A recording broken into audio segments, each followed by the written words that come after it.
Nakarating na pala sa'yo ang balitang yun. Siguro kay Presi mo nalaman, no? Ako rin naman ang nagsabi sa kanya eh. Ay, oo naman. Saan pa ba yung makakasagap ng balita kundi sa akin din? Busy lang ako ngayon, Mare, kaya hindi kita natawagan agad. Hinihintay ko rin kasi ang anak at manugang ko. Dapat nga kanina pa sila nandito eh. Ma. Uy, Sherwin, Veronica, nandyan na pala kayo. Sandali lang ha, magpapaalam lang ako kay Maring Nanet. Hello, Mare. Tsaka na lang tayo mag-usap ha. Ay oo, dito na lang sa bahay yung madyong natin. Tawagan mo na lang din ang iba ha. Aasikasuhin ko lang muna ang anak ko. Kararating lang kasi. Oo, basta tatawagan kita ha. Ma, hindi pa ba matatapos ang pakikipag-usap nyo? Sandali na lang to, anak. Sige na, Mare. Ipi-PM ko na lang sa'yo ang ibang detalye ng tinatanong mo. Oo, Mare, sure na yon. Ikaw pa ba? Ay, naku.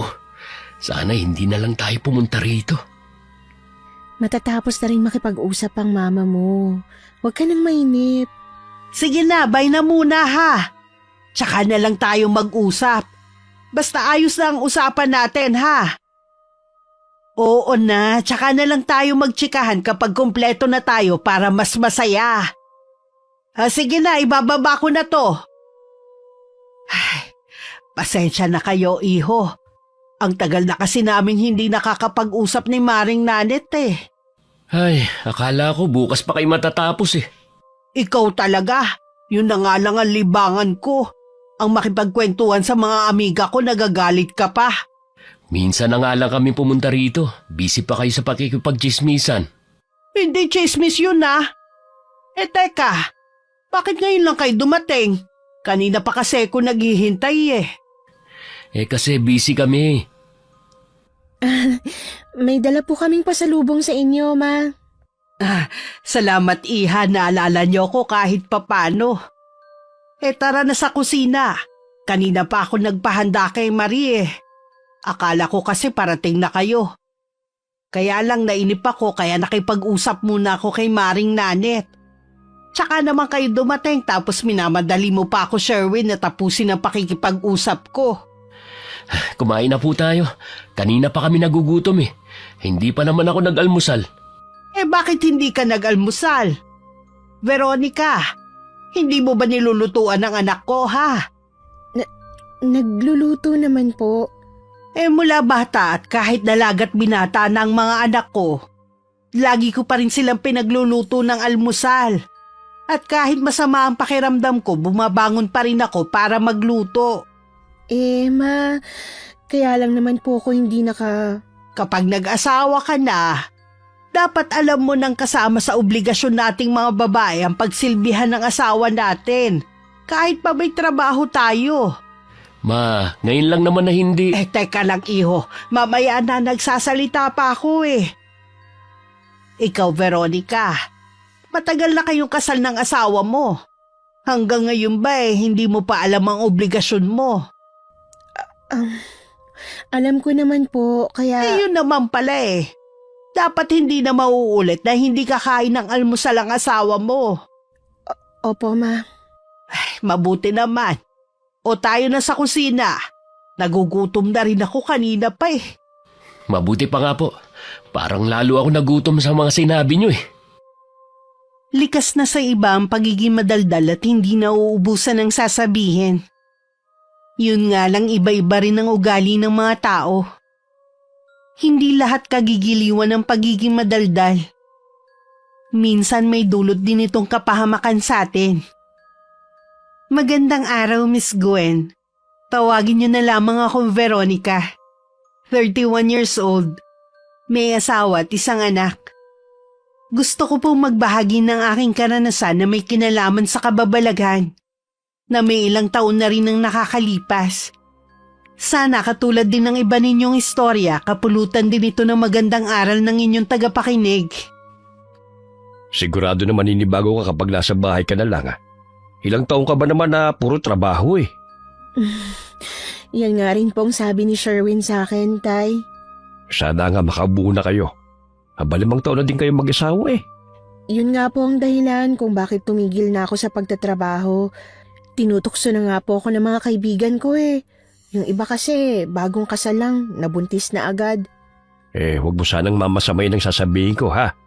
Bakit hindi niyo subukan magpatingin sa doktor? Para malaman kung sinong may diferensya sa inyo. Sinabi ko na po yan kay Sherwin. Sabi niya, wala daw sa lahi nilang baog. Sa atin din naman na. Ang sa akin lang naman, baka may ibang dahilan. Baka po nasa atin ang problema, Tay. Lagi kasi akong pagod sa trabaho eh. May nagpayo sa amin na kaibigan na subukan ko daw po na magpahinga muna sa trabaho para ma-relax ako. Gusto ko na rin magkaapo sa iyo pero ayoko naman na madaliin ka. Hindi ka tulad ng biyenan mo. Wala na yatang bukang bibig kundi apo. Nag-iisa lang po kasing lalaki si Sherwin eh. At lahat ng kapatid niya may mga anak na. Naunahan pa nga po kami ng bunso niyang kapatid na 2 taon pa lang nakasal, may anak na. Huwag ka maiinggit sa kanila. Darating din ang para sa inyo ng asawa mo. Alam ko naman po yun. Ang inaalala ko lang po, yung nanay ni Sherwin. Kinukulit niya na po ako na magkaroon ng apo sa amin eh. Tsaka, nakakaedad na rin po ko. Baka mas lalo na akong mahirapan sa pagbubuntis kung mas pipiliin ko pa rin ang trabaho ko. May punto ka rin naman. Basta, kahit ano pa maging desisyon mo, nandito lang ako para suportahan ka. Salamat, Tay. Kayo po talaga lagi ang nagpapalakas ng loob ko. Bakit nga pala kailangan pumisan pa sa inyo ng biyenan mo? Kasi po, Tay, nakasanla pala yung bahay ng biyenan ko. Kinukuha na po nung taong pinagsanlaan niya. Nagulat nga po si Sherwin. Pati yung mga kapatid niya. Ha? Saan daw ginamit ang pera? Hindi nga po namin alam eh. Tuwing tinatanong siya ni Sherwin, nahihilo o di kaya nahihimatay. Ngayon ko lang nalaman na artista pala ang biyenan mo. Oo nga po. Sabi ko nga po kay Sherwin, wag nang usisain pa. Alam naman namin kung saan napunta. Malamang sa sugal. Hindi talaga maganda ang inaidudulot ng sugal sa tao. Hindi naman po kasi nakikinig ang biyenan ko. Madalas na nagkakagalit pa sila ng mga anak niya kapag pinagsasabihan. Sana naman huwag ka magka-problema sa biyenan mo. Kayo magkakasama kayo sa iisang bubong. Mabait naman po si Mama. May kadaldalan lang talaga siya. Nung 1 linggo pa nakalipat sa bahay namin ng biyanan ko. Madalas sa umaga siya na nag-aasikaso ng almusal namin. At minsan nakalinis na rin ang buong bahay. Tuwing sinasabihan namin siya na hindi na kailangan gumawa, naiinip daw kasi siya at yun naman daw ang lagi niyang ginagawa sa kanila. Dati nung wala pa kaming sariling bahay ni Sherwin, 1 taon din kami nakapisan sa bahay nito. Mabait naman siya at maasikaso. Kaya sa pagtira niya sa amin, hindi ako nag-aalala na magkakaproblema kami. Iha, hindi ba kayo kakapusin sa gastusin dito sa bahay? Kasi hindi ka na nagtatrabaho ngayon. Hindi naman po. Tsaka may ipon naman po ako. Nag-aalala kasi ako na baka maging pabigat ako dito sa inyo eh. Alisin niyo po sa isip na pabigat kayo. Masaya po kami nakasama namin kayo dito sa bahay. Salamat ha. Huwag kang mag-alala. Tutulong naman ako sa mga gawain sa bahay niyo eh. Okay lang naman po kung gagawa kayo. Basta wag lang po kayo magpapagod ng husto. Lalo kasi ako manghihina kapag wala akong ginagawa eh. Namimiss ko na nga ang pakikipagkwentuhan sa mga kumari ko. Pwede mo ba akong bigyan ng pera, Iha? Sige po. Saan niyo po ba gagamitin? Meron lang akong kailangan bilhin. Sige po. Huwag mo na lang banggitin kay Sherwin, ha? Wag po kayong mag-alala. Hindi ko po sasabihin sa kanya. Tsaka Iha, ayos lang ba kung mag-iikot-ikot ako sa lugar ninyo? Ayos lang naman po. Mahigit 1 linggo na kasi ako dito sa bahay eh. Wala man lang ako nakikilala. Gusto ko kasing magkaroon ng mga kaibigan dito. Mukha namang mababait ang mga taga rito eh. Mababait naman po. Kung gusto nyo ipapakilala. Palagay ko magugustuhan ko na tumira rito. Kahit papano kasi presko ang hangin na tahimik din. Hindi katulad sa tinirhan ko ng ilang taon. Magbubukan liwayway pa lang maririnig mo na ang ingay ng mga kapitbahay. May mga estudyante kasi na inaasikaso kaya ang ingay ng bibig nung nanay na kapitbahay ko. Ganun po yata kapag nanay na. Paano kasi ang bata pa nung nanay 5 na ang anak. At sunod-sunod pa ang edad at lahat nag-aaral na. Yung asawa naman nakikipamasada lang ng tricycle. Kulang talaga ang inuuwing pera dahil halos napupunta lang sa boundary. Kaya maaga pa lang nagbubunga nga na yung babae. Kawawa naman po palang sitwasyon nilang mag-anak. Kasalanan naman nila yun Nag-asawa sila ng maaga at nag-anak pa ng marami. Kaya swerte nyo ni Sherwin at nasa tamang edad na kayo nung magpakasal. Yun nga lang hanggang ngayon wala pa rin kayong anak. Kawawa din kayo dahil paano pagtanda nyo? Dapat kahit isa man lang magkaanak kayo. Sayang naman ang lahi nyo, no? Siguradong maganda at gwapo ang magiging anak ninyo. Yun nga pong dahilan kung bakit po ako tumigil sa trabaho. Sana nga iha mabuntis ka na ngayong taon. Huwag mo nang paabutin ng 30 ang edad mo. Baka kasi mahirapan ka na tapos bago mo pa mapalaki ang anak mo. Pareho na kayo nirarayuman ni Sherwin. At ako baka nakaratay na ako sa higaan. O kaya wala na ako sa mundong to. Hindi naman po siguro ako aabot sa ganoong edad bago kami magkaanak. Hindi tayo nakakasiguro sa bagay na yan. Dapat gumagawa ka rin ng paraan kung paano mapapadali ang pagbubuntis mo. Sinubukan nyo na bang sumayaw sa ubando, ha? O di kaya magdasal sa mga patron na sina San Pascual Bailon, Santa Clara, at Our Lady of Salambao. Opo, ginawa na po namin yan. Baka kailangan mo magpa-check up sa doktor, iha. Sigurado naman ako na walang diferensya si Sherwin. Baka ikaw ang may problema. Plano ko na rin pong magpa-check up kapag sa loob ng 1 taon, hindi pa rin ako nabuntis. O siya, maiwan na muna kita, ha? May gagawin lang ako sandali. Sige po, ma. Oo nga pala.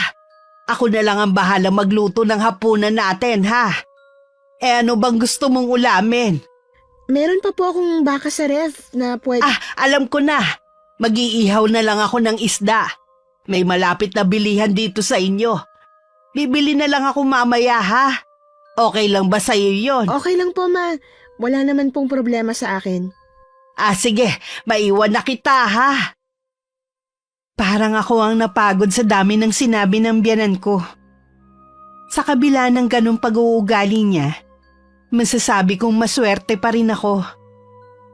Gaya din ng hiling nito, hindi ko nilang binabanggit sa asawa ko na binibigyan ko ng pera ang mama niya. Hindi rin naman ako nag-isip na may ginagawa ang biyanan ko na kakaiba. Kahit madalas ang paglabas niya ng bahay. Saan ba pumupunta si Mama? Tuwing dumarating kasi ako, lagi na lang siyang wala. Nandyan lang siya sa mga kapitbahay, nakikipagkwentuhan. Mabuti nga yun para hindi siya naiinip dito sa bahay. Kung ako lang, mas gusto ko na dito lang siya sa loob ng bahay. Baka mamaya kasi kung ano-ano na dinadaldal niya sa ibang tao. Sabi mo nga, kahit nung mga bata pa kayo, ganun ang mama niyo. Hindi na yun mawawala sa kanya. Ang hirap talagang magpalaki ng magulang. Ay naku. Huwag ka nga magsalita ng ganyan. Darating din tayo sa ganoong edad. Gusto mo bang masabihan ka rin ng ganyan ng magiging anak natin? Kung papala rin na magkaanak pa tayo. Ang bilis mo naman yatang mawalan ng pag-asa. Yung iba nga mag-asawa, 10 taon na sila bago biniyayaan ng anak, 'di ba? Tinutukso na kasi ako ng mga kaibigan at kaopisina ko. Hindi mo naman kailangang magpa-apekto sa kanila Inaalala ko baka nga hindi na tayo magkaanak. Kaya nga umalis na ako sa trabaho, 'di ba? Dahil sa plano natin na magkaroon na ng anak, may naisip na rin ako para mawala na yung agam-agam at pagdududa mo. Ano naman? pareho tayo magpa-check up sa doktor para malaman natin kung sinong may diferensya sa atin. Wala akong diferensya. Wala kaming lahing baog. Baka ikaw may problema kaya hindi tayo magkaanak. Sige, bahala ka kung ayaw mo magpa-check up. Basta ako, pupunta ako sa doktor bukas. Bahala ka rin. Basta ako, hindi mo ako mapipilit na magpatingin sa doktor. Hindi ko na pinilit si Sherwin na magpatingin sa doktor. May takot din naman ako nung una na baka ako nga may problema kaya hindi kami magkaanak. Nawala lang ang takot ko nang makita ang resulta. Pinayuhan lang ako ng OB na iwasan ng stress at balanced diet. Pwede ang isa rin daw dahilan kung bakit hindi ako mabuntis dahil sa pagod sa trabaho. Ang mahalaga naman sa akin wala akong diferensya. Gusto ko sanang sabihin kay Sherwin. Pero minabuti ko munang ilihim. Inaalala ko rin kasi ang mararamdaman niya. Nitong mga huling araw napapansin ko ang madalas na pag-uwi ng maaga ni Sherwin. Madalas din siyang tumambay sa labas ng bahay. Ang dahilan naman niya nagpapahangin lang siya na hindi ko binigyan ng ibang kahulugan. Kaya pala nawiwili si Mama sa labas ng bahay dahil masarap kakwentuhan ng mga kapitbahay natin. Kaya ba pati ikaw nawiwili na rin? Wala naman sigurong masama dun. Siya nga pala, alam mo ba na may bago tayong kapitbahay? Hindi.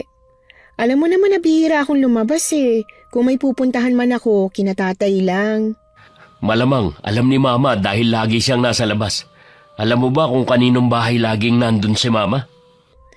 Sa pagkakaalam ko, kina Aling Becca siya lagi pumupunta.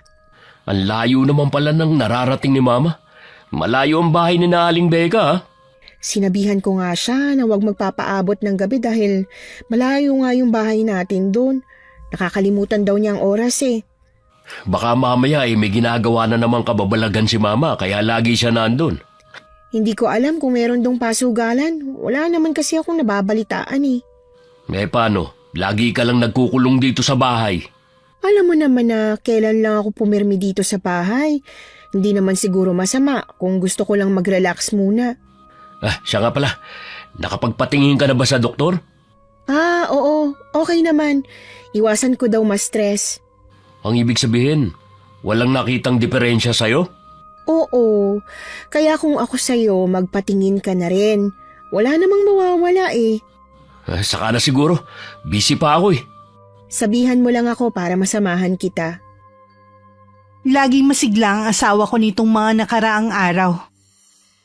Kahit kararating pa lang niya, nagpapaalam na siya na lalabas muna. At makikipag-inuman sa kaibigan na malapit lang din sa bahay.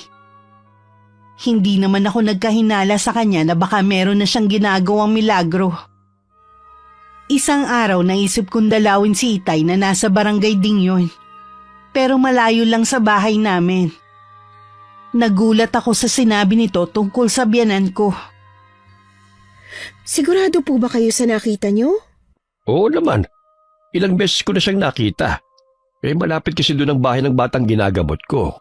Wala sana akong balak sabihin pero nandito ko na rin lang kaya tama lang na malaman mo. Si Mama talaga. Doon niya siguro dinadala yung perang binibigay ko. Alam mo kasi anak, kapag ganyang lulong na sa sugal, hindi mo kagad yan may aalis sa tao. Kailangan nyo ring tulungan siya para makalis sa bisyo. Kung ipapaalam ko kay Sherwin, sigurado na mag-aaway silang mag-ina. Ayoko naman na ako pa yung maging dahilan. Kilala naman ni Sherwin ang kanyang ina. Ang gawin mo, kausapin mo muna si Balae, baka makinig sa'yo. Ganun na nga pong gagawin ko. Kaya pala tinatapos na niya mga gawain sa bahay at lumalabas na. Isa rin siguro sa dahilan yung naiinip ang biyanan mo sa inyo. Ako nga rin po naiinip pero naghahanap na lang ng mapaglilibangan. Hindi po biro na mapirmi lang sa bahay. Hindi naman ako sanay. Hindi ka pa rin ba nagdadalang tao? Hindi pa po eh.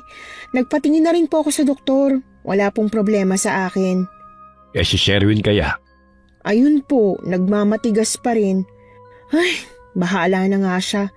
Plano ko, kapag sa loob ng 1 taon hindi pa rin ako mabuntis, babalik na ako sa trabaho. Mag-usap muna kayo ng asawa mo tungkol sa bagay na yan. Lagi naman po kami nag-uusap. Ang iniisip ko ngayon, si Mama. Kung sakali na malaman ni Sherwin ang ginagawa ng mama niya, ano kaya ang pwede niyang gawin? Malamang po paalisin niya si Mama sa bahay. Baka patirahin niya daw po sa bahay ng isa sa mga kapatid niya. Ayaw naman po doon ng mama niya kasi nga po, mga manugang lang ang may trabaho. Mas maganda pa rin po ang buhay niya sa amin. Ang mabuti pa, kausapin mo ang biyenan mo. Sabihin mo sa kanya na hindi niya pwedeng gawin dito yung ginagawa niya dati. Habang nag-uusap nga kami ni Itay, dumating ang isa kong kapatid. Napasarap ang kwentuhan namin kaya madilim na nang maalala ko ang oras. Nagmamadali na ako noon umuwi. Malapit na ako sa bahay nang mapansin ko ang parang anino malapit sa gate. Nang malapit na ako, bigla yung nawala. Nagtaasan pa ang mga balahibo ko sa katawan. At dali-dali na akong pumasok sa loob ng bahay. Wala pa nun si Sherwin. At nadatnan ko naman si Mama na nagluluto sa kusina. Kinausap ko na siya habang wala pa ang asawa ko. Lumarawan naman sa kanya ang gulat at hindi makatingin sa akin ng diretsyo. Nakikiusap ako sa iyo, Iha. Huwag mo tong sasabihin kay Sherwin, ha? Wala po akong balak sabihin sa kanya, Ma. Pero sana po, tigilan niyo na po yung ginagawa niyo. Naglilibang lang naman ako eh. Naiinip kasi ako dito sa bahay. Tsaka, maliit na halaga lang naman ang pinangsusugal ko eh. Kahit na po. Diyan sa maliit na halaga nag-uumpisa ang pagkalulong sa sugal eh. Tsaka po, baka meron magsabi kay Sherwin. May mga kaibigan po dito ang asawa ko. Pangako, Iha, hindi na ako laging magsusugal. Basta wag mo lang akong pagbawalan. Tsaka hindi naman sa lahat ng pagkakataon nagsusugal kami. Pero Mama… Lahat gagawin ko, Iha. Basta wag mo lang akong pagbawalan, ha? Sige po. Pero mangako kayo na hindi na mauulit ang nangyari noon, ha? Magkano lang naman ang ibinibigay mo sa akin eh. Pinagkakasya ko lang yun. Pangako din na unti-unti ko na rin aalisin. Pero wag mo naman akong biglain. Sige po. Dumating na yata si Sherwin. Maiwan ko po muna kayo, Ma. Sasalubungin ko lang po ang asawa ko. Paglabas ko ng bahay, nakita ko na nasa may gate si Sherwin. Sinabi lang niya na may dumaan na kakilala at binati lang niya. Bigla ko naman naalala ang nakita kong anino kanina. Nakaramdam na naman tuloy ako ng pangingilabot. Sa hapunan iniisip ko pa rin ang nakita ko. Binasag naman ng asawa ko ang kanina pang namamayaning katahimikan. May nangyari ba dito sa bahay habang wala ako? Wala naman, iho. Bakit mo naman naitanong? Galing nga pala ako kanina kay Naitay. Kumusta naman sila ron? Okay naman sila. Ginabi na nga ako ng uwi ngayon dahil dumating si Danica. Napasarap ang kwentuhan namin. Ayos lang naman na dalawi mo sila. Alam ko naiinip ka na rin dito sa bahay. Ako rin, iho, naiinip na dito sa bahay eh. Halos araw-araw naman kayong maalis ah. Ano nga palang ginagawa nyo kina Aling Becca? Nakikipagkwentuhan lang naman. Baka naman meron na kayong ginagawang milagro ah. Grabe ka naman, iho. Ano naman ang gagawin ko sa kanila? Kilala ko kayo. Kahit saan kayo pumunta, laging nangangate kamay nyo na magsugal. Kahit tanungin mo pa si Becca kung anong ginagawa namin doon. Sa tingin ko naman hindi na uulit si Mama. Hayaan na lang natin siyang maglibang. Inaalala ko lang baka mamalaya na lang natin na nakasanla na ang bahay natin. Hindi naman ganun kakapal ang mukha ko para pakialaman ng buhay nyo. Mabuti naman po. Sa kwarto naming mag-asawa, hindi agad ako nakatulog. Hindi pa rin maalis-alis sa isip ko ang nakita ko. Bata pa lang kasi ako noon, bukas na ang third eye ko. Minsan nga napagkakamalan na akong may sira sa ulo noon at weirdo ng mga kaklase ko. Dahil sa kung ano-ano ang nakikita ko. Nasa high school na ako noon nang maisipan ni Itay na isara ang third eye ko. Dahil nagiging sagabal na yun sa akin. Gusto nila ni inay na maging normal ang buhay ko. Mula nga nun wala na akong nararamdaman o nakikita pa. Ngayon na lang ulit. Posible kaya na nabuksan ulit ang third eye ko? Dahil sa iniisip ko, hindi ko na alam kung anong oras ako nakatulog. Kinabukasan walang pasok si Sherwin, kaya hindi ako gumising na maaga para asikasuhin siya. Wala silang mag-ina sa loob ng bahay. Naisip kong baka nasa labas. Nagtimpla lang ako ng kape at saka lumabas ng bahay.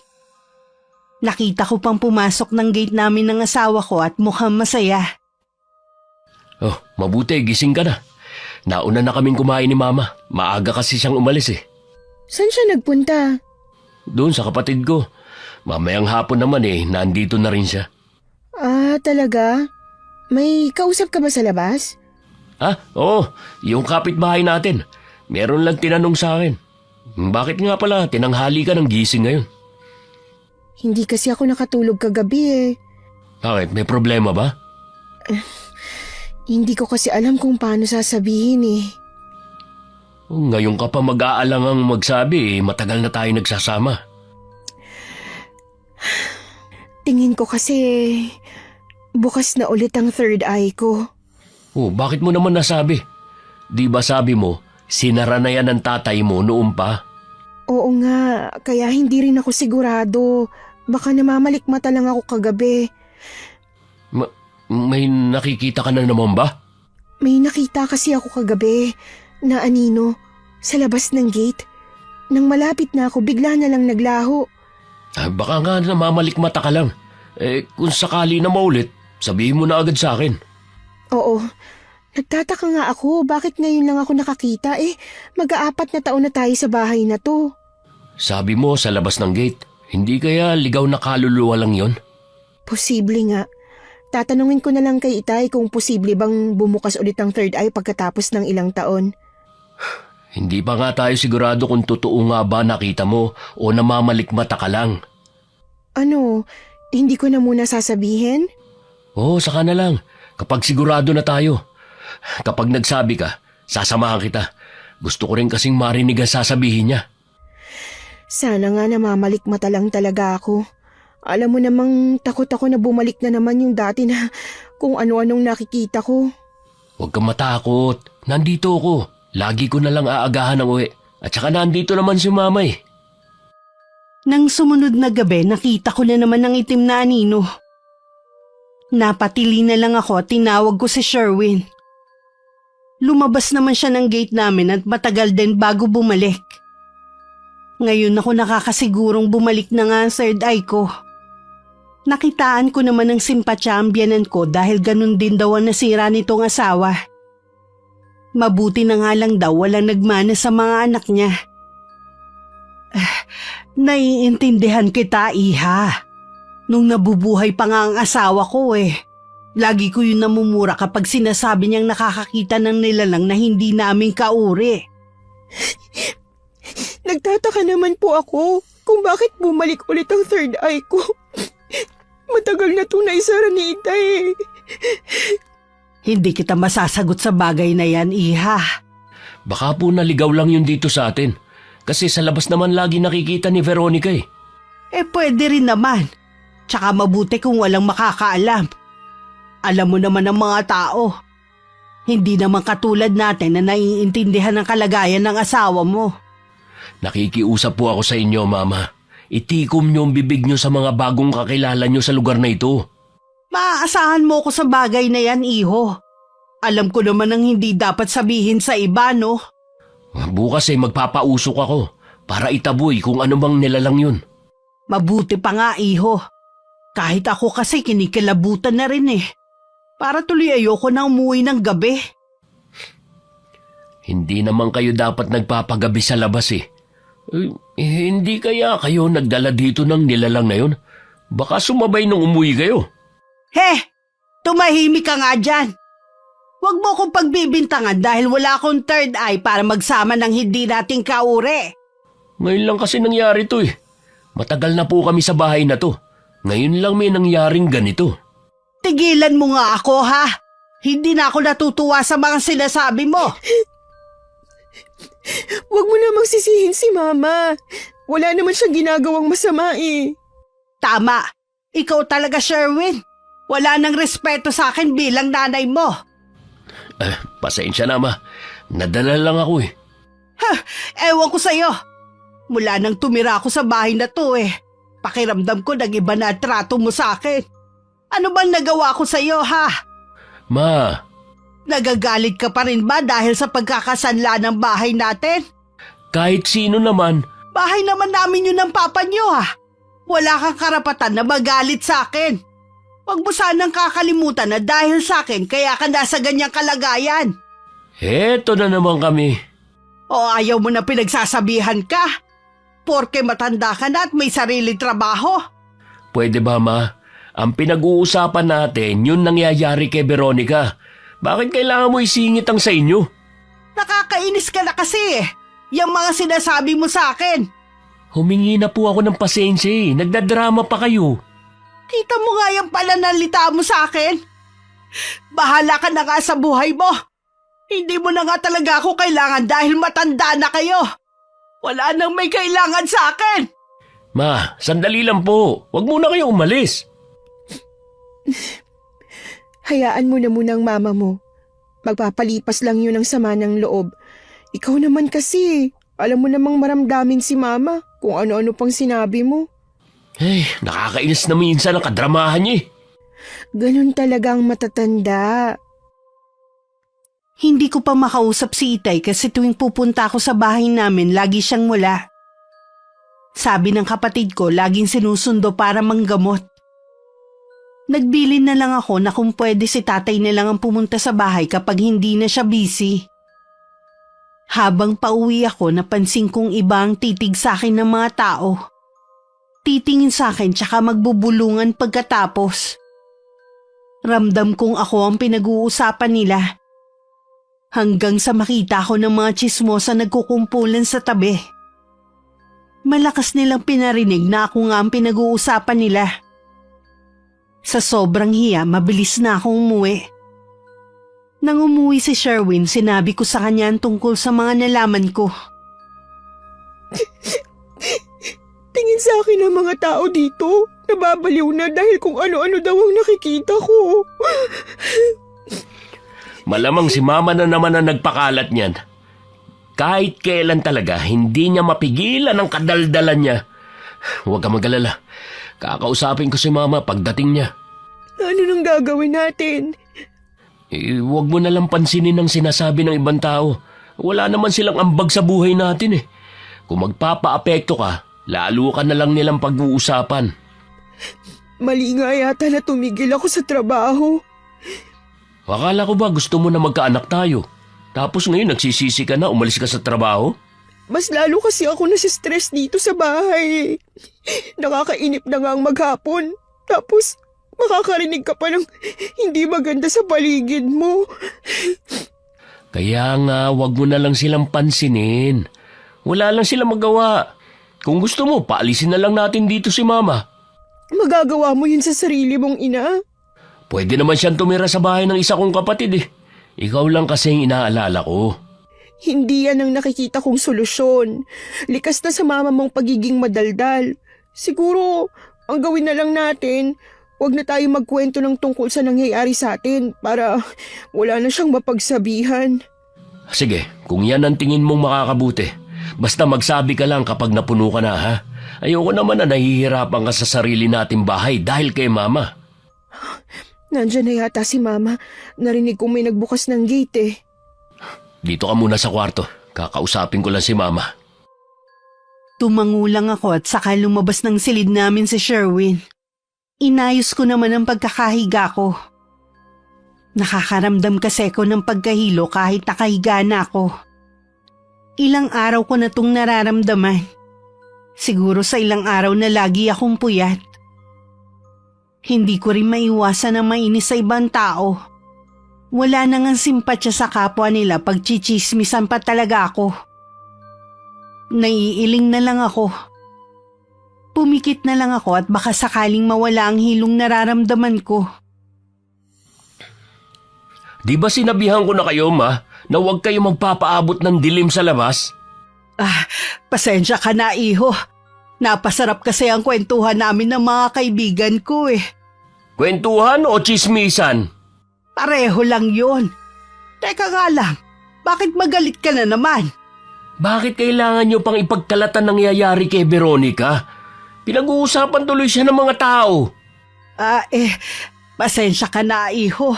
Nakalimutan ko kasi. May nagtanong kasi sa akin minsan kung bakit daw narinig nila ang malakas na tili ng asawa mo. Kaya ayun, nasabi ko. Naman, napapahiya ang asawa ko eh. Tingin ng mga taga rito na babaliw na ang asawa ko dahil sa nakikita niya. Hindi talaga kayo nag-iisip eh. Hindi ko naman sinasadya, iho eh. Lagi naman kayong ganyan eh, pero inuulit nyo pa rin. Promise anak, hindi na talaga mauulit. Ay hindi na po talaga, dahil oras na inulit nyo pa, maaalisin ko na kayo dito sa bahay namin. Magagawa mo ba talaga yun sa akin, ha? Hindi naman kasi kayo mapagsabihan eh, perwisyo na kayo. Hindi na nga lang ako lalabas ng bahay para hindi na ako makagawa ng pagkakamali. Hindi ko akalain na makakatulog pala ako. Hindi ko na rin namalayan ang pagpasok sa silid namin ni Sherwin para gisingin ako. Nakahanda na kasi ang hapunan namin. Nang makitang tulog na tulog ako, hindi na lang niya ako inabala. Kinabukasan naman nagising ako na masama ang pakiramdam. Pinagpahinga na lang ako ng asawa ko.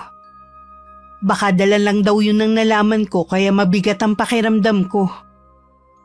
Gusto ko na rin sanang bumangon pero nakakaramdam pa rin ako ng hilo na ipinagtataka ko na. Pipilitin ko na sanang bumangon dahil nakakaramdam na rin ako ng pagkalam ng sikmura. Maya-maya nakarinig ako ng sunod-sunod na katok. Agad ko namang binuksan ang pinto. Pwede bang pumasok, iha? Oo naman po. Hindi ka kasi naghapunan eh. Tapos ngayon wala ka pang almusal. Sabi ni Sherwin masama daw ang pakiramdam mo.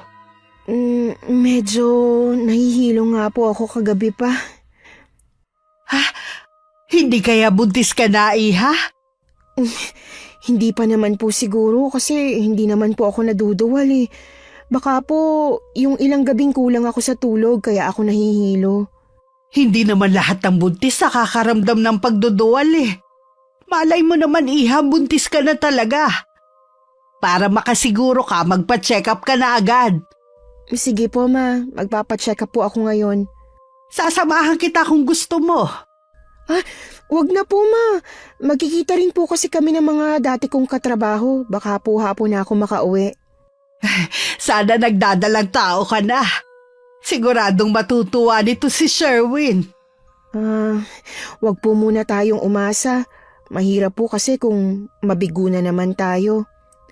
Tingin ko talaga buntis ka. Blooming ka kasi kahit problemado ang itsura mo. Ma, sana po wala munang makaalam nito hanggat hindi tayo nakakasigurado. Asahan mo, iha, na wala akong pagsasabihan na kahit sino. Sana nga po, ma. Kaya nga pala ako nandito para humingi ng dispensa sa ginawa ko. Pasensya ka na, Veronica, ha? Wala na po tayong magagawa sa bagay na yon. Sana lang po mag-iingat na kayo sa mga taong pinagsasabihan nyo. Hindi po kasi lahat ng tao dito mapagkakatiwalaan. Napansin ko nga rin yun eh. Masyado din kasi kung mapagtiwala. Sabi ko nga kay Sherwin, hindi na ako lalabas ng bahay. Pwede naman po kayong lumabas. Piliin nyo na lang ang kakausapin nyo at pakiusap po. Huwag nyo na lang pong ipagkalat ang mga nangyayari dito sa bahay. Oo, iha. Hindi na talaga. Kumain lang ako at saka nag-ayos na. Hinatid pa ako hanggang sa may gate ng biyanan ko at hinintay na makasakay ng tricycle. Nang makaalis ako, papasok na sana siya nang mapansin ng bago naming kapitbahay na si Cynthia, na parang may sinisilip sa loob ng bakuran namin. Napansin ni Mama ang suot nitong jacket na kulay itim na may hood. Napataas pa ang kilay niya dahil mainit ang panahon pero ganun ang suot ng babae. Nang mapansin ng babae na naroon si Mama at pinagmamasdan siya, bigla itong kumaripas ng takbo pa uwi na lalong ipinagtaka ng biyenan ko. Ang weird naman ng babaeng yun. May sira pa yata sa ulo. Ito naman si Flor hindi man lang pumili-pili ng uupa sa kanila. Ay naku, muntik ko nang makalimutan. May papanoorin pa pala ako. Baka nag-uumpisa na. Nawala na rin naman sa isip ng biyanan ko ang kapitbahay naming si Cynthia. Dahil alam niyang mamayang hapon pa ako uuwi, iginugol na lang niya ang panahon sa panonood ng TV. Doon na rin siya nakatulog sa sofa. Bandang hapon naman dumating si Itay sa bahay. Ilang beses kasi siyang bumalik sa bahay. Lagi akong wala. Anong oras kaya uuwi si Veronica? Ang sabi lang niya baka hapon. Pagkatapos kasi ng check-up niya makikipagkita pa siya sa mga dati niyang katrabaho. Check up? May sakit ba ang anak ko? Ay bala ilang araw na kasing nahihilo si Veronica Baka buntis na ang anak mo. Ganun ba? Sana naman totoong buntis na nga siya. Ang tagal na nilang gusto magkaanak ni Sherwin Naiinip na nga rin ako kung kailan ba ako magkakaapo sa kanila. Alam ko ganun ka rin. Siya nga pala. Ano nga bang sadya mo kay Veronica, ha? Gusto ko lang naman kasing malaman kung bakit niya ako gustong makausap. Sabi kasi ng kapatid niya, parang importante kaya ako na lang ang pumunta rito. Baka dahil sa third eye ng anak mo. Ano ang tungkol doon? May palagay kasi si Veronica na baka bumalik ulit ang third eye niya. Kung ano-ano kasi ang nakikita niya Matagal ko nang naisara ang third eye niya. Kaya imposible na mabuksan ulit yun. Ilang araw na nga siyang balisa at takot na takot. Naiintindihan ko naman ang nararamdaman niyang yun. Kung hindi mo kasi na itatanong, may third eye din ng asawa ko. Mabuti na nga lang hindi namanan ng mga anak ko. Baka naman... sabi ng anak mo nakakakita siya ng aninong itim sa may gate at makuran namin tuwing gabi. Kapag pupuntahan naman ni Sherwin, wala naman nakikita. Matagal na sila sa bahay na ito Bakit ngayon lang nangyari na may nagpapakita sa kanya? Ikaw ba'y may nakikita o nararamdaman na kakaiba? Wala naman dahil wala akong third eye. Iba na nga ang tingin ng mga tao sa anak mo Anong ibig mong sabihin bala Kasi bala nalaman ng mga taga rito na nakakakita si Veronica. Alam mo naman ng ibang tao. Hindi naman lahat naniniwala sa ganyang kababalaghan. Paano kaya nila nalaman na may nangyayari sa kanya? Ha? Hindi ko alam. Siguro meron siyang napagsabihan. Tsaka dito sa lugar niyo walang lihim na maitatago. Baka naman ikaw lang ang nagkalat niyan. Hindi Bakit ko naman gagawin yun? Kahit nagkaila pa ang biyanan ko, alam naman ni Itay na hindi siya nagsasabi ng totoo. Hindi na rin naman nagtagal ang aking ama at may kailangan pa siyang puntahan ng araw na yun bago siya umuwi. Nangako na lang siyang babalik kinabukasan para makausap niya ako. Dahil matagal na ang huli naming pagkikita ng mga dati kong katrabaho na libang kami sa kwentuhan. Hindi ko na namalayan ng oras. Ganun kasi ko kapag nawiwili sa pakikipag-usap. Nang makauwi, nandun na ang asawa ko. Mukhang nawili ka sa pakikipagkita sa mga kaibigan mo Oo nga po. Pasensya na po. Sabi ni Mama, nagpa-check up ka rin daw? Akala ko kasi makikipagkita ka lang sa mga kaibigan mo. Oo kasi... kasi madalas siyang nahihilo. Kaya sabi ko baka buntis na ang asawa mo. O ano buntis ka na nga ba? Magsalita ka naman. Huwag mo naman kami paghintayin. Ma, hindi kasi makasingit sa inyo si Veronica Pagsalitain niyo muna siya. Hindi po ako buntis. Mababa daw po ang dugo ko kaya nakakaranas ako ng pagkahilo. Okay lang yan, mahal. Baka sa susunod buntis ka na. Akala ko pa naman magkakaapo na ako. Pasensya na po kayo, Ma, kung umasa kayo. Nakita ko sa mukha ni Sherwin na dismayado rin siya na malaman na hindi ako buntis. Binanggit din ng biyanan ko na galing nga sa bahay namin si Itay. Nung gabing yun naisipan ko magpahangin sa terrace. Sandaling nawala sa isipan ko ang nakikita ko sa gate namin. Dahil masarap ang hangin, naupo muna ako doon. May ilang minuto na siguro akong naroon nang maramdaman ko na parang merong nagmamasid sa akin. Nagsitayuan na rin ang mga balahibo ko sa katawan. Pagsulyap ko sa may madilim na bahagi ng gate, naroon na naman yung nakaitim na nilalang. Napasigaw na lang ako ng malakas.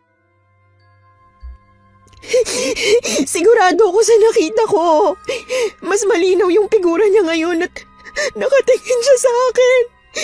Hindi ko lang makita yung mukha niya pero sigurado ako. Sigurado ako na nakatingin siya sa akin dahil nakaharap siya sa direksyon ko. Kailangan na siguro natin magpatawag ng pare para mabindisyonan tong bahay ninyo. Oo, gagawin po natin yan. Magpapatawag tayo ng pare. Mas lalo yata akong na-stress dito sa bahay. Matatapos din ang problema natin. Huwag ka na umiyak. Kita mo nga takot na ang asawa mo, yan lang ang sasabihin mo. Ano pa ba ang gusto nyo? Ginalugad ko na ang buong bakuran. Hanggang labas ng gate. Wala naman ako nakita. Siguro mas maigi kung maglalagay ka ng ilaw sa bahaging yon para maliwanag.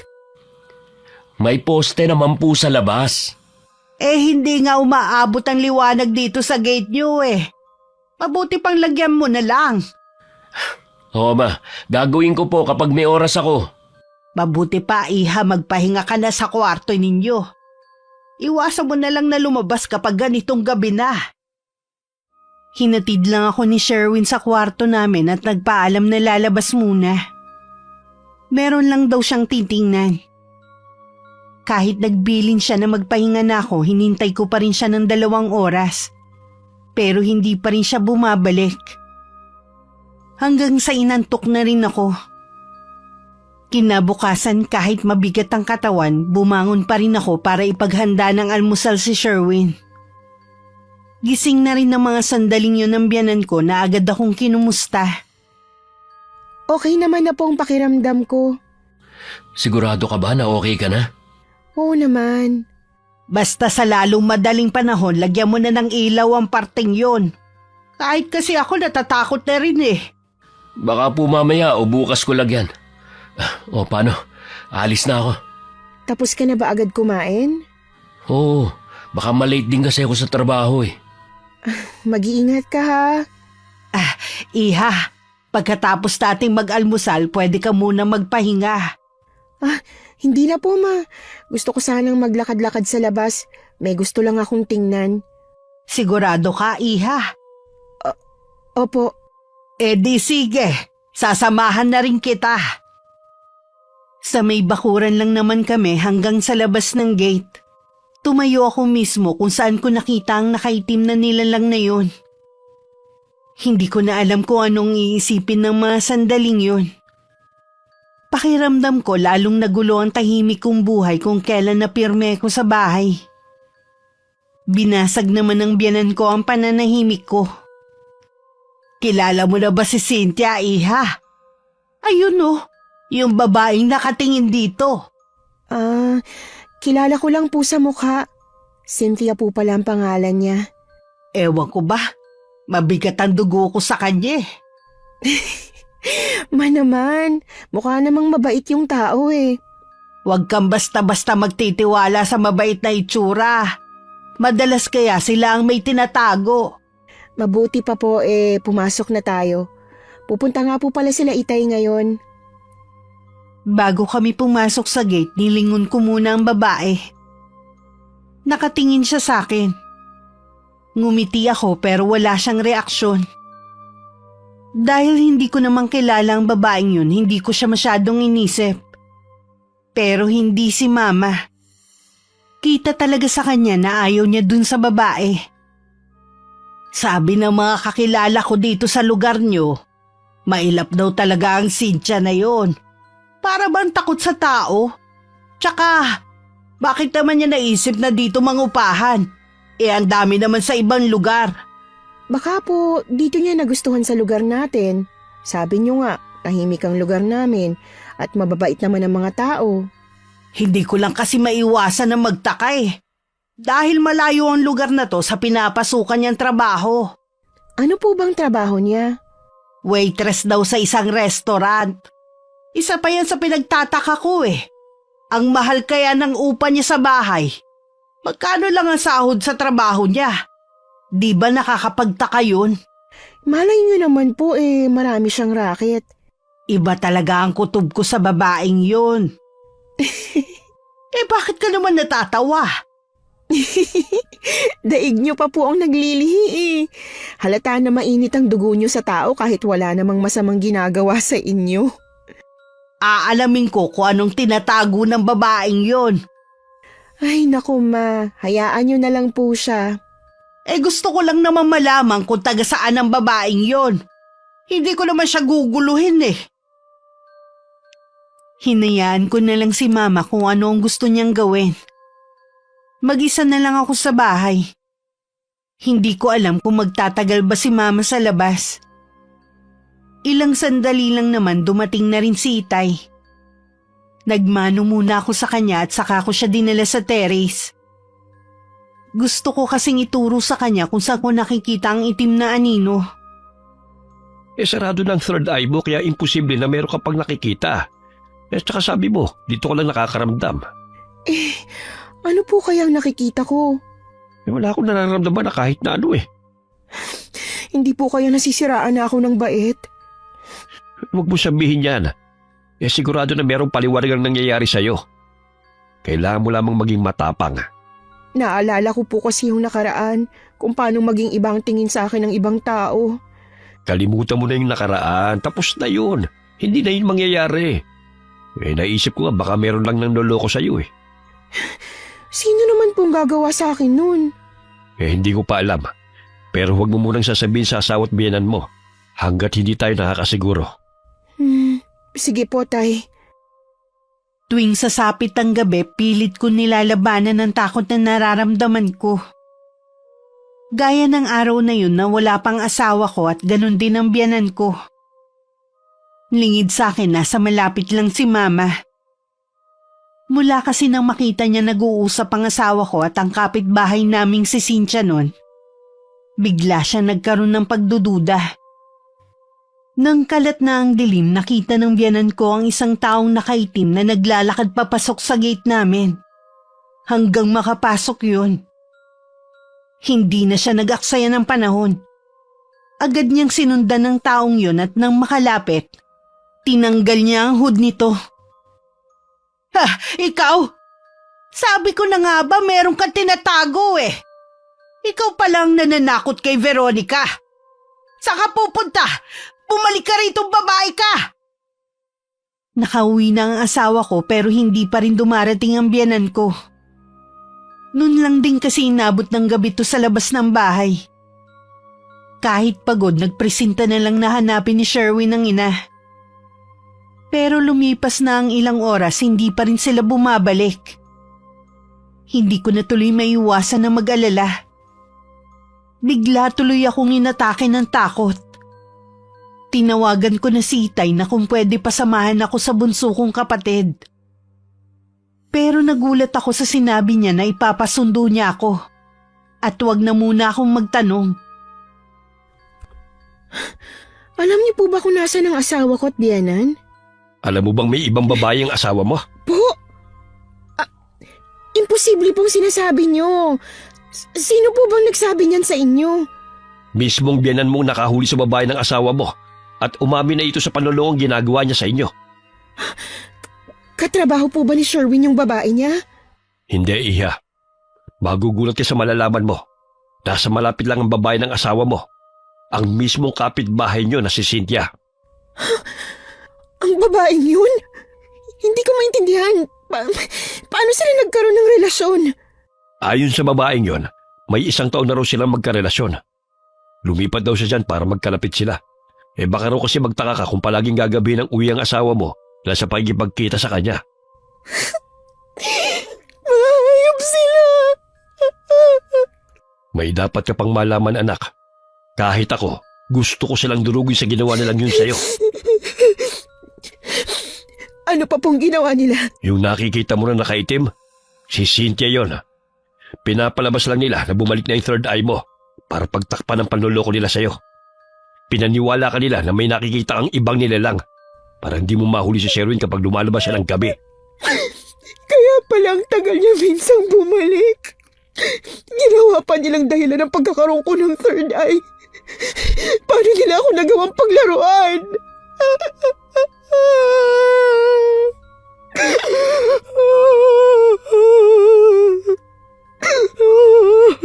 Magpasalamat ka sa biyanan mo at siya nakahuli sa babaeng yon. Pagkatapos niyang bugbugin, dinala niya sa barangay hall. Naroon pa ang kapatid mo at narinig niya ang lahat. Sumunod din doon si Sherwin. Siguro tinawagan siya ni Cynthia. Iyak lang ako ng iyak habang nagsasalita si Itay. Wala na rin naman akong masabi. Ang ate ko, sekretary ng barangay, kaya nung malaman niya, agad niyang sinabi kay Itay.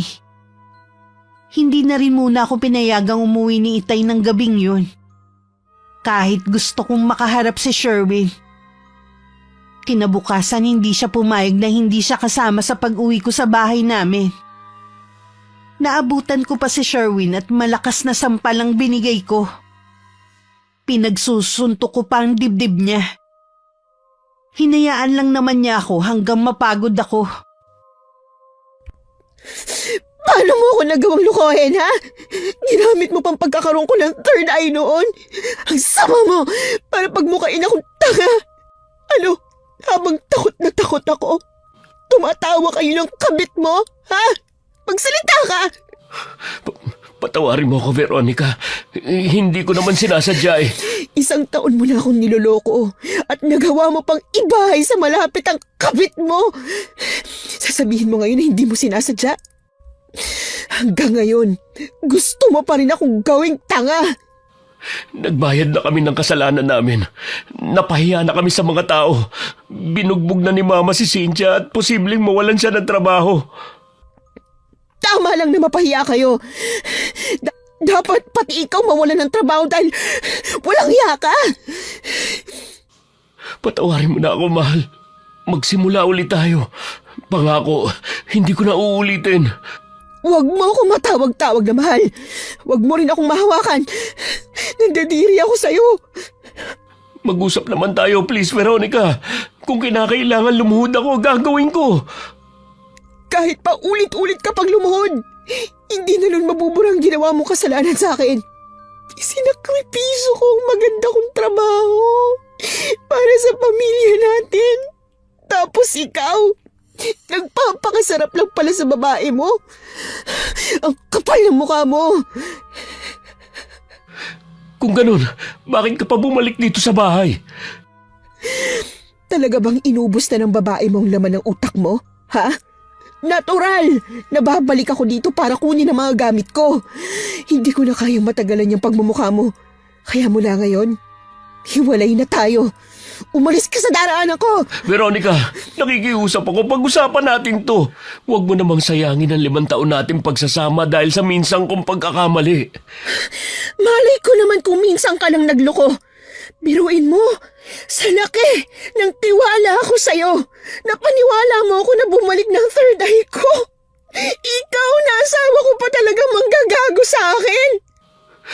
Veronica! Umalis ka sa amin dyan! Hindi ako bayolenteng tao. Pero sa mga oras na to, kaya kitang patayin! Nakatungo na tumabi na lang si Sherwin sa daraanan ko. Tuloy-tuloy ako sa kwarto namin at kinuha ang maleta sa ilalim ng higaan namin. Pumasok naman ang biyanan ko na umiiyak. Mahigpit ko siyang niyakap at ganun din siya sa akin. Ilang sandali rin kami nag-iiyakan bago ko kumala sa pagkakayakap sa kanya. Talaga bang desidido ka na makipaghiwalay kay Sherwin? Hindi ko na po kayang makisama sa kanya pagkatapos ng mga ginawa niya. Dapat kami ang umalis sa bahay na to at hindi ikaw. Si Sherwin ang nagkasala. Kaya tama lang na siya ang paalisin mo. Mas malaki pa rin po ang ambag niya sa bahay na to kaysa sa akin. Tsaka po, mas maaalala ko lang ang ginawa niya kung dito pa rin ako titira. Babalik ka na ba sa bahay ng tatay mo? Opo, doon po muna ako pansamantala. Pwede ba akong dumalaw sa'yo ron? Oo naman po, kahit anong oras, pwede kayong dumalaw sa akin. Lagi ko pa rin ipagdarasal na sana magkaayos kayo ng anak ko. Hindi ko po alam. Salamat po pala ha. Dahil sa ginawa niyo, nabuko ang panloloko sa akin ng dalawang yun. Kung hindi lang ako naawat ang ibang tao baka nakalbo ko na ang babaeng yun. Sabi ko na nga ba alam kong meron akong matutuklasan sa kanya. Habang nagliligpit ako ng gamit ko, malungkot na nakatingin sa akin si Mama. Panaka-naka niyang inaabot rin sa akin ang ilang gamit ko. Baka sa kanya ang sobrang lungkot at pagtutol na umalis ako. Samantala masinsinan rin kinausap ni Itay si Sherwin. Matinding pagpipigil lang sa sarili ang ginawa nito para hindi mabigwasan ng suntok ang asawa ko. Patawarin niyo ako, Tay. Hindi ko po talaga sinasadya. Mahal na mahal ko po ang anak niyo. Nakikiusap ako sa inyo, kausapin niyo si Veronica. Ayoko masira ang pamilya namin. Ang kapal naman ng mukha mo para makiusap sa akin. Ikaw ang sumira sa pamilya mo. Wala kang aasahan sa akin. Inaamin ko naman po na nagkamali ako. Natukso lang ako dahil wala nang panahon sa akin si Veronica. Pinagsisisihan ko na po ang ginawa ko. May pagkakataong ka na putulin na ang relasyon nyo ng babaeng yun. Pero anong ginawa mo? Ibinahay mo pa siya sa malapit. Pinagmukha nyo pang tanga ang anak ko. Lahat po gagawin ko para mapatawad niya lang ako. Panahon na lang ang makakapagsabi kung mapapatawad ka pa namin. Tayo na po, Tay. Huwag na po kayo mag-aksaya ng panahon sa lalaking yan. Veronica! Huwag mo sabi akong hawakan! Pwede na kayo magsama ng kabit mo. Malaya ka nang gawin ang gusto mo. Puno ng galit ang puso ko ng mga sandaling yon. Hindi ko alam kung magagawa ko pang magpatawad. Marami rin akong katanungan sa isip ko kung ano ba naging pagkukulang ko.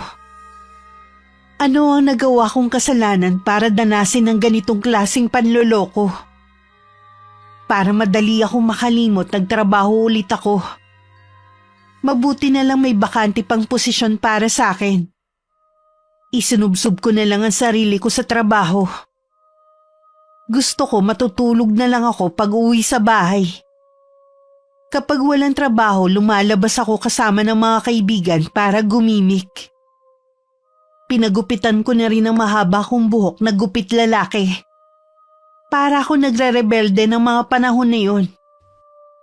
Ang ganda ng buhok mo dati. Bakit ganyan gupit pa ang napili mo? Hindi na po ba ako maganda? Para sa akin, ikaw pa rin ang pinakamaganda kong anak. May nagtataka lang ako kung bakit pati buhok mo napagdidiskitahan mo. Masyado na po kasing mabigat sa ulo sa sobrang haba. Tsaka gusto ko na rin pong subukan ng bagong style ng buhok. Ingatan mo rin sana ang kalusugan mo. Wala ka na kasing pahinga. Tingnan mo nga ang sarili mo sa salamin. Para ka nang palito tapos ganyan pa ang buhok mo. Hayaan nyo na lang po muna ako, Tay. Ito lang po kasi ang paraan ko para makalimot Maiba nga pala ako. Mabuti nang sa akin ang manggaling kesa sa iba mo pa malaman. Tungkol po ba kay Sherwin? Yung biyanan mo kasi ang hilig idaldalin nangyayari sa anak niya. Naghahabol daw yung Cynthia sa asawa mo. Hindi rin makapal ang mukha ng babaeng yun. Wala na talagang kahihiyan. Oo nga. Pero may kasalanan din naman kasi ang asawa mo Pinaasa niya ang babaeng yun. Yun lang po ba? Wala na kasi akong pakialam sa kanila Kahit tuluyan na silang magsama. Siguro sa kanila wala kang pakialam. Pero hindi sa biyanan mo. May nangyari po ba kay Mama? Gaya ng sinabi ko, naghahabol yung babae sa asawa mo. Yung pala buntis. Napuno na yata si Balay dahil sa pabalik-balik sa bahay nyo. nasaktan niya si Cynthia. Nakunan siya dahil sa pananakit ng biyanan mo. Sigurado naman ako na hindi alam ni Mama na buntis siya. Kung alam niya, hindi siya sasaktan. Huwag niyo pong sabihin na balak ng Cynthia na yun na magsampa ng kaso. Wala pa akong balita. Kaya ko to sinabi sa'yo. Baka gusto mong puntahan yung biyanan mo. Gusto ko sana kaya lang ayoko makita si Sherwin. Lingid sa akin mula na nakipaghiwalay ako kay Sherwin, walang araw na hindi nagtatalo ang mag-ina. Kahit mabunga nga ang biyanan ko, hindi naman siya yung tipong konsentidorang ina. Gusto rin niya kasi na wag magsawa sa kakasuyo sa akin ng anak niya. Mula kasi nung bumalik ako sa poder ni Itay, hindi ko na siya hinarap. Huwag mong sabihin na pinuntahan mo ang babaeng yon. Ano? Balak ba niya akong sampahan ng kaso? Kinumusta ko lang po ang kalagayan niya. Kinausap ko rin siya na kung pwede, huwag na kayong ireklamo. Pumayag naman siya. Ang kulit naman kasi niya eh. Pabalik-balik siya rito. Tsaka malay ko ba naman na buntis pala siya? Huwag na kayong mag-alala. Hindi na siya magpapakita sa atin. Uuwi na po siya sa probinsya nila. Mabuti naman kung ganon. Kabit lang naman siya pero ang lakas na loob niya maghabol. Pasalamat nga siya hindi kayo parehong kinasuhan ni Veronica eh. Siguro naman ngayon wala nang manggugulo sa inyo. Kaya pwede mo nang suyuin ang asawa mo. Nakakapagod na pong magpabalik-balik sa kanila. Hindi naman ako hinaharap. Hanggang ngayon galit pa rin siya sa akin. Kahit naman sinong babae magagalit ng ganon. Pero wag kang sumuko. Magpapalamig lang po muna ako ng sitwasyon. Napapabayaan ko na po ang trabaho ko. Dito muna ako magfo-focus. Kakausapin ko rin ang asawa mo. Baka sakaling makinig siya sa akin. Sana nga po, ma. Pero kilala ko ang asawa ko. Kapag galit yon, hindi siya nakikinig kahit kanino. Susubukan ko pa rin. Kesa wala tayong gawin. Pinag-iisipan ko pa rin kung dadalawin ko ang biyanan ko. Wala na rin naman ako nabalitaan pa kung ano nangyari kay Cynthia pagkatapos niyang makunan. Nasa bahay lang ako noon. Tumanggi na ako ng magyaya ang mga kaibigan ko. Para kasing napapagod na rin ako sa ginagawa ko. Mag-isa lang ako noon sa bahay at nakatingin lang sa kawalan na marinig ko ang pagtawag ng biyanan ko. Napangiti na lang ako nang makita ko siya sa may pinto. Agad ako nagmano at yumakap sa kanya. Namiss ko rin naman siya. At alam kong ganun din siya sa akin. Kumusta ka na, Iha? Bakit naman ganyan ang gupit ng buhok mo? Para maiba naman po. Sa bagay, maganda ka pa rin naman. Napadalaw po kayo. Siyempre, namiss kita. At gusto ko rin makita ang kalagayan mo. Ayos lang naman po ako at medyo busy lang po sa trabaho. Sana naman, Iha Bigyan mo pa ng isang pagkakataon ng pagsasama niyo ng anak ko. Wala na naman si Cynthia Uuwi na daw siya ng probinsya at hindi na ulit manggugulo. Kahit wala na po si Cynthia, mahirap na pong ibalik ang nawalang tiwala. Naiintindihan naman kita. Pero sa akin lang Huwag mo naman sanang isara ang puso mo para sa anak ko. Hindi ko naman sinabi na ngayon, sa mga susunod na araw o kaya buwan. Alam ko naman na mahal niyo ang isa't isa Hindi agad mawawala yun. Nangako naman si Sherwin na hindi na uulitin ang ginawa niyang kataksilan sa'yo. Hayaan niyo na po muna na maghilom ang sugat na ginawa niya sa akin. Tsaka ako po pag-iisipan ng sinabi niyo. Hindi naman na nangulit ang biyanan ko. Pinag-iisipan ko rin naman ang mga sinabi niya. Inaamin ko mahal ko pa rin si Sherwin. At hindi naman talaga yun nawala. Kaya lang laging nandito sa puso ko ang pagdududa sa katapatan niya dahil sa ginawa niya sa akin. Natatakot na ako na baka hindi na ako ulit magtiwala. Iniisip mo ba ang asawa mo? Galing po dito si Mama kanina. Umuwi na daw ng probinsya si Cynthia. Hindi na raw siya manggugulo sa amin ni Sherwin. Mabuti naman kung ganun nabawasan ang alalahanin mo na baka nagkikita pa rin sila. Naguguluhan po ako, Tay. Anak, timbangin mo sa puso mo mga masasaya niyong sandali. Maging mga kabutihan na nagawa ni Sherwin sa nagawa niyang kasalanan.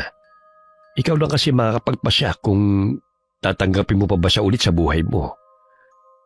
Kung ano man ang maging desisyon mo, anak, nandito lang ako para suportahan ka. Salamat po, Tay, kasi lagi kayong nandyan para sa aming magkakapatid. Kahit may pagkakataon kayo nun na mag-asawa, mas pinili niyo pa rin kami. Nangako ko sa nanay niyo nung bago siya mamatay. Kahit may basbas pa niya na pwede ako mag-asawa muli, kayo pa rin ang prioridad ko. Kaya po nangako din kami ng mga kapatid ko na kahit may sarili na kaming pamilya, hindi pa rin namin kayo pababayaan at lagi din kaming nandito para sa inyo. Matagal kong pinag-isipan na magiging desisyon ko kung makikipagbalikan ba uli ako kay Sherwin. Gaya ng payo ni Itay, tinimbang ko sa puso ko ang mga masasayang sandali na magkasama kami. Sa 5 taon na pagsasama namin, noon lang siya nakagawa ng kasalanan sa akin. Naisip ko baka ito na ang pagsubok sa aming pagsasama.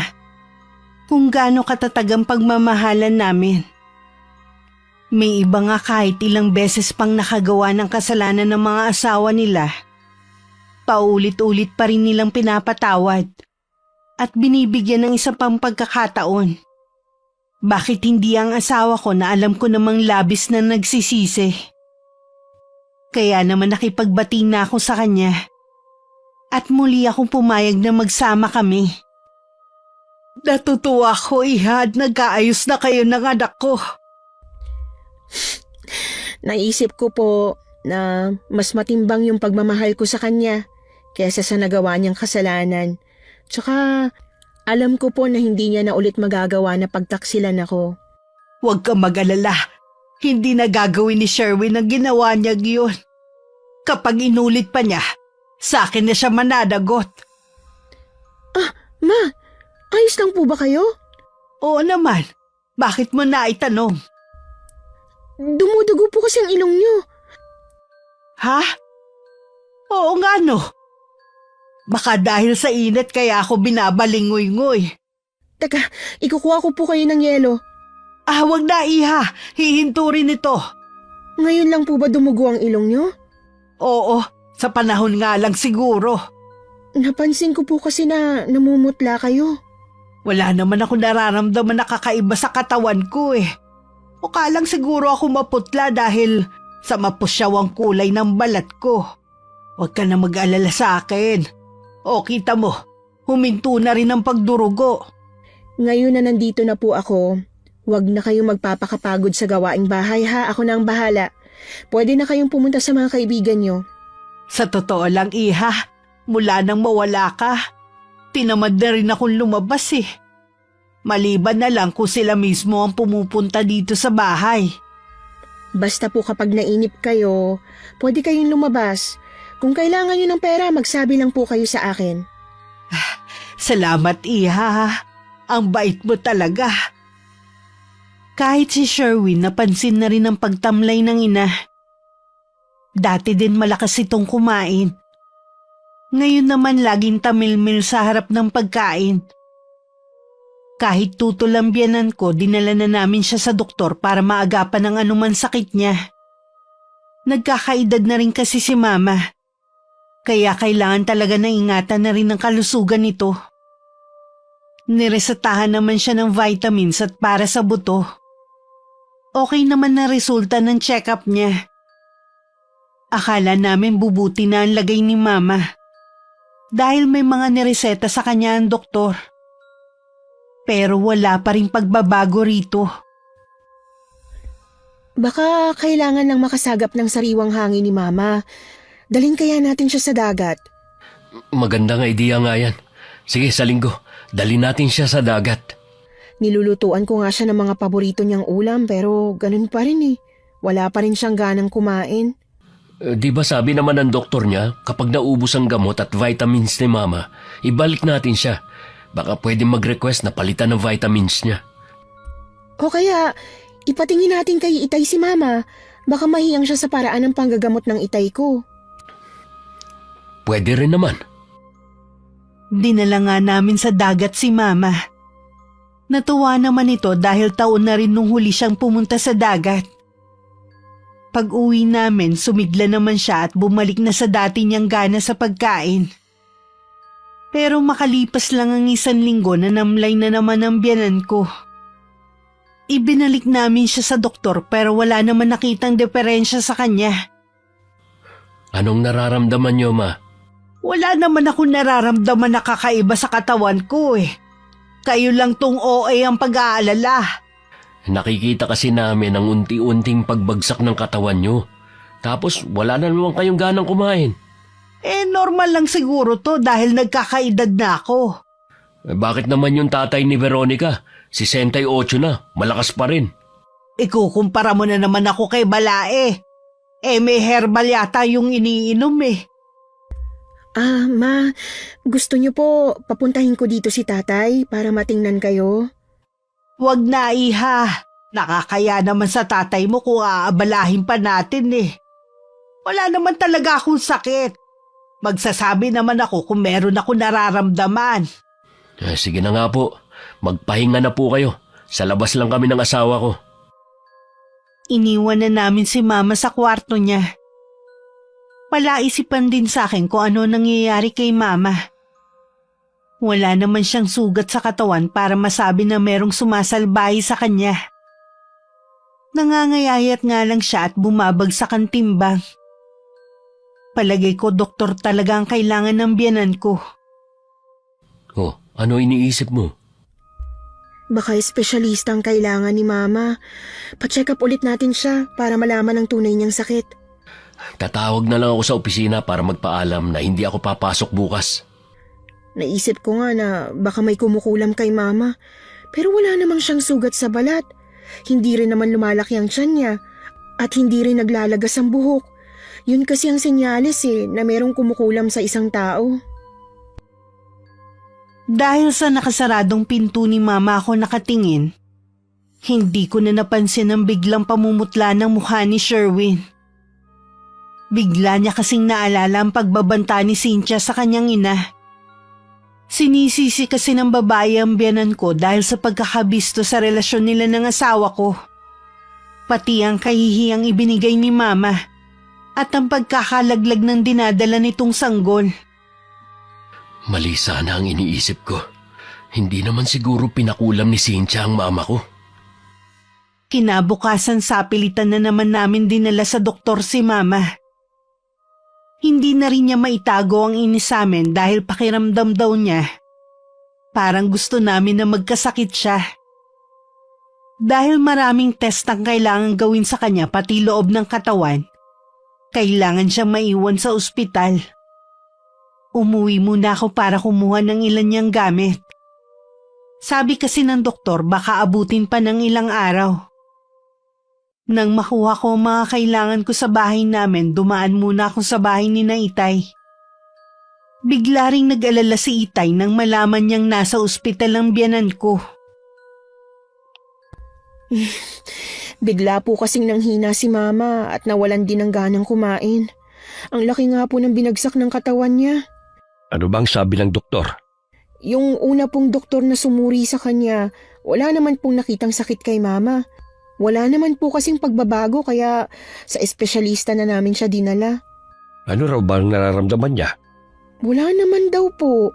Nagagalit nga siya sa amin dahil OA daw kami sa pag-aalala.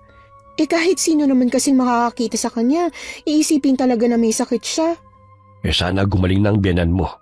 Sana nga at nagagalit na talaga siya sa amin. Ayaw na ayaw kasi noon na nagpapa-ospital tay. Kapag hindi pa rin makita ng doktor ang sakit niya, dalhin niyo sa akin. Baka kaya ko siyang pagalingin. Opo tay, yun naman po ang plano namin. Kung may nakita lang sana ako na senyales na merong kumukulam kay Mama, sa inyo ko na po talaga siya dadalhin. Kaya lang, palagay ko doktor ang kailangan niya. Iha, minsan ang kulam hindi lang sa panlabas nakikita. Para maging mabisa yun at hindi maagapan. Sa loob ng katawan nito inilalagay ang sakit. Ganun po ba, tay? Mas delikado ang ganun. Kasi may posibilidad na hindi na maagapan.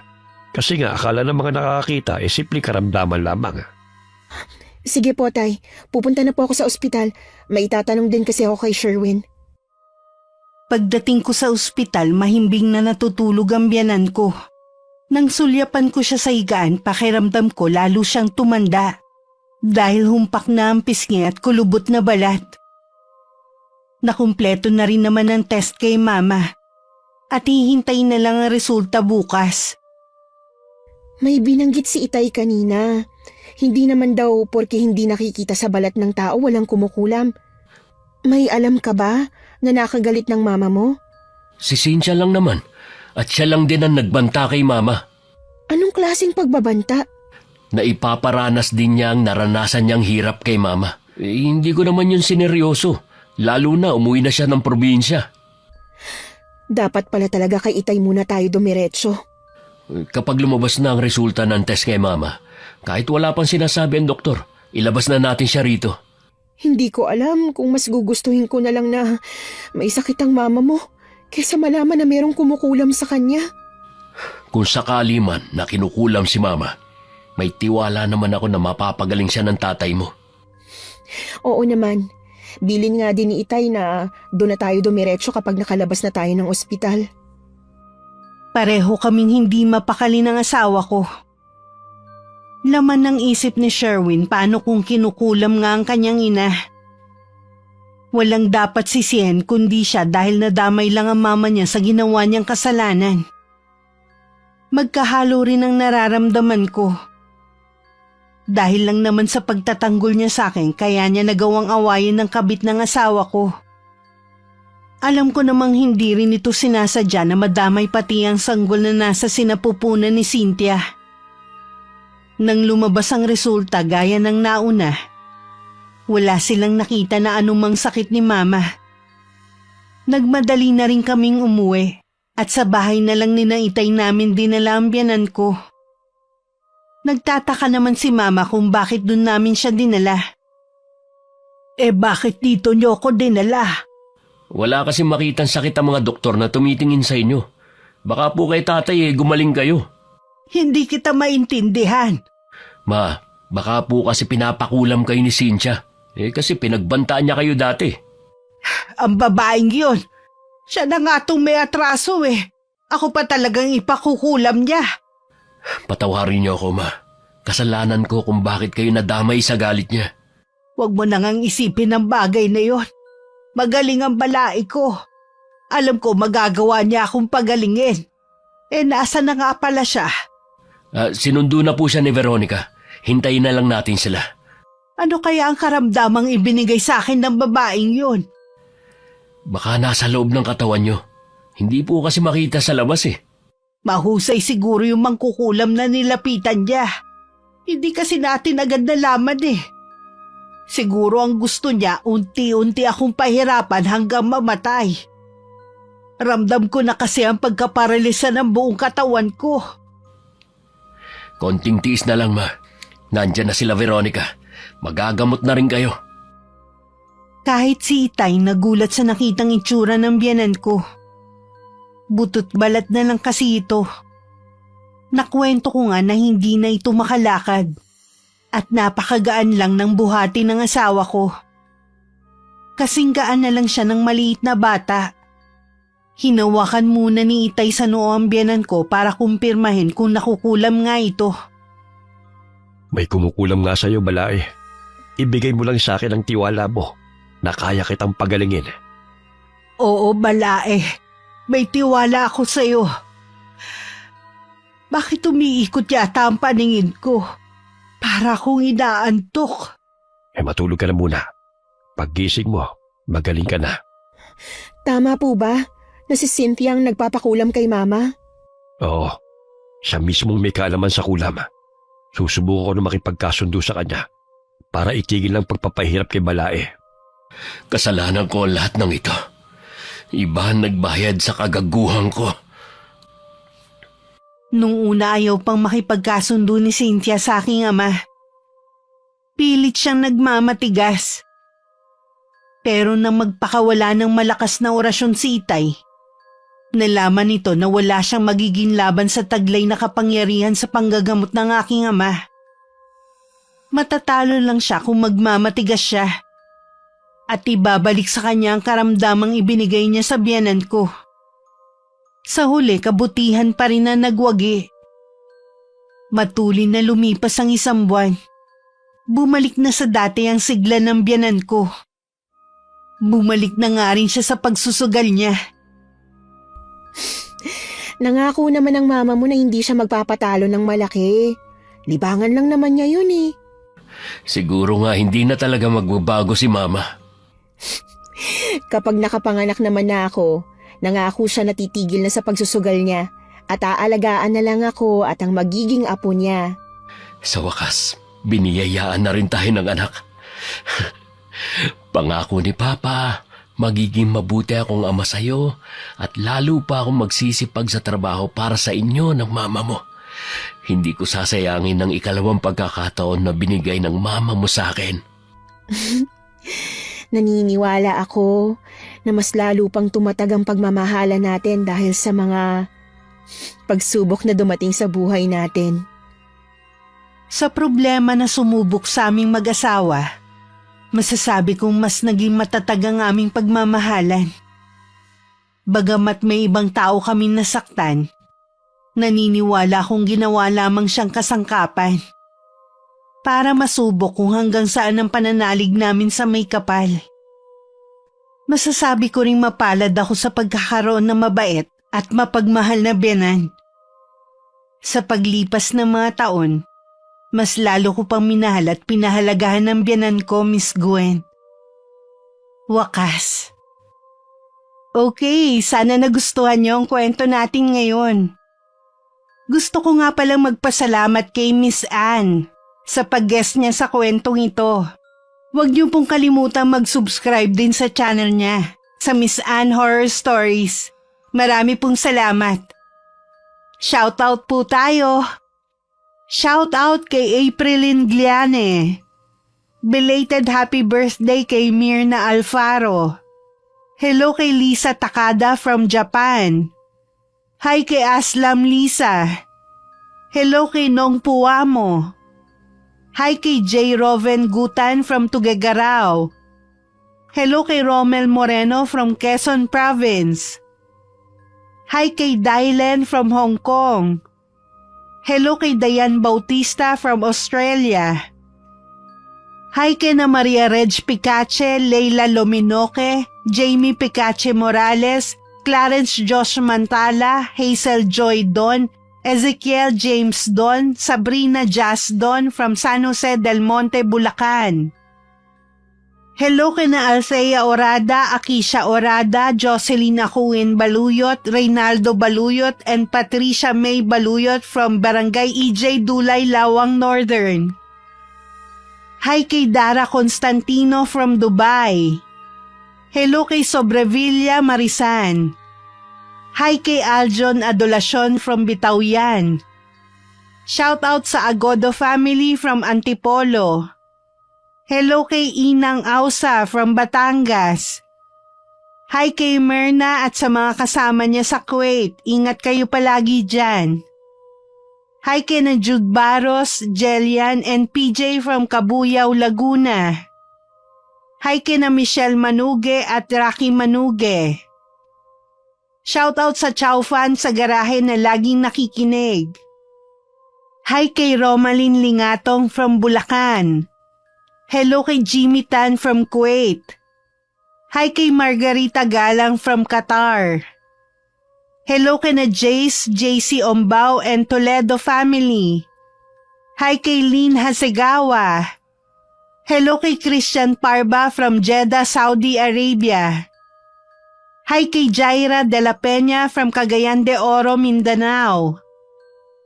Hello kay na Mama Rena, Nanay Ason at kay Doreen from San Mateo. Belated happy birthday kay Ruel Kadsawan ng Amira Boxes Handicrafts.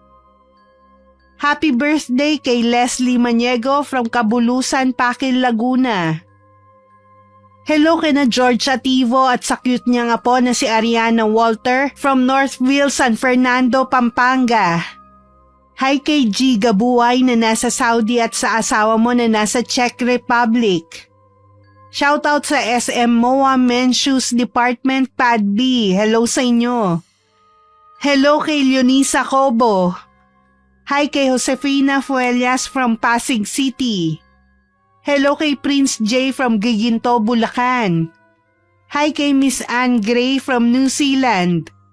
Hi kay Rosemary Casonete. Hello kay Geraldine Pregua. And hi kay Risa Siasat from San Rafael, Bulacan.